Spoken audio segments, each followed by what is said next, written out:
இது கிட்டத்தட்ட இலங்கையில் வாழும் 25 லட்சம் முஸ்லீம்களுடைய பிரச்சனை. கிட்டத்தட்ட இது குர்ஆன், இது மன்னர் பகத்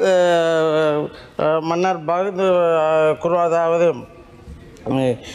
அல் குர்ஆன் பிரதி மொழிபெயர்க்கப்பட்ட இதிலிருந்து கிட்டத்தட்ட 3 லட்சம் குர்ஆன்கள் இலங்கைக்கு வரப்பட்டிருக்கிறது.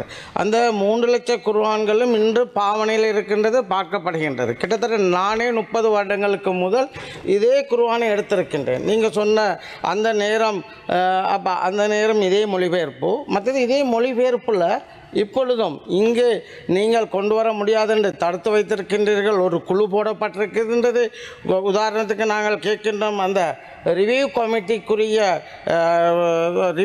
தொடர்பான சட்டப்பூர்வ தன்மை என்ன? முதலாவது அது எங்களுக்கு தெரியணும்.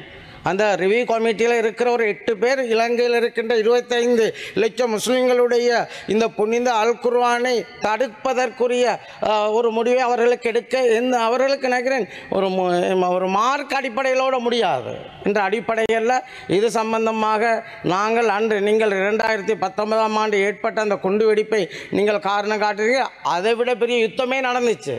அப்போ அந்த சமூகம் சார்ந்த புனித நூல்கள் வந்துச்சு. அதுக்கு இவ்வாறான ரிவ்யூ கமிட்டி போடப்பட்டுச்சா?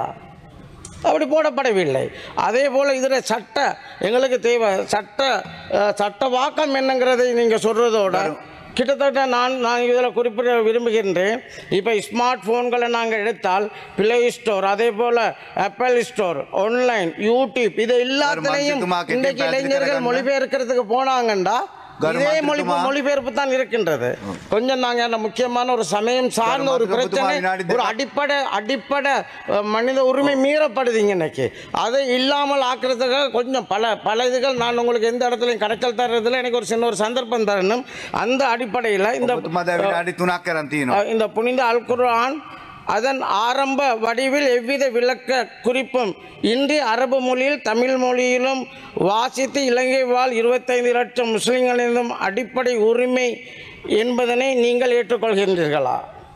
அவ்வாறு ஏற்றுக்கொள்ளும் போது இதை நீங்கள் விடுவிக்க வேண்டும். இது 50 நாடுகள், கிட்டத்தட்ட 50 மொழிகளில் மொழிபெயர்க்கப்பட்டு பல நாடுகளுக்கு போகுதுன்ற அடிப்படையில் நீங்கள் இதை பார்க்கறதோட ஏனைய பிரச்சனை காலங்களில் கொஞ்சம் ஒரு நிமிடம் தாங்கள் நான் முடித்துக் கொள்கிறேன்.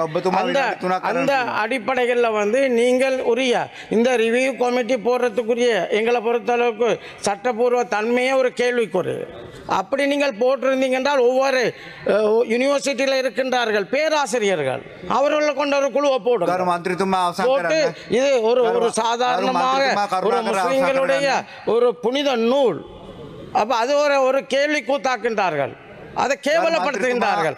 அந்த நிலைமையில் நீங்கள் இருக்கக்கூடாது என்பதனை நாங்கள் கேட்டுக்கொள்கிறோம். அந்த அடிப்படையில் நீங்கள் கட்டாயம் ரிவ்யூ கமிட்டிங்கிறது இதுக்கு மட்டம், அதை இந்த கொஞ்சம் அமைச்சர் அவர்கள் எங்களுக்கு தெளிவுபடுத்தணும். ரிவ்யூ கமிட்டிக்குரிய சட்டப்பூர்வ தன்மை என்ன என்பதனையும் கொஞ்சம் நீங்கள் கேளுங்க. அதுக்குரிய அதிகாரம் யாருக்கு கொடுத்தோம்னு சொல்லி எங்களுக்கு கொஞ்சம் அமைச்சர் அவர்கள் தெளிவுபடுத்தினா நல்லம்.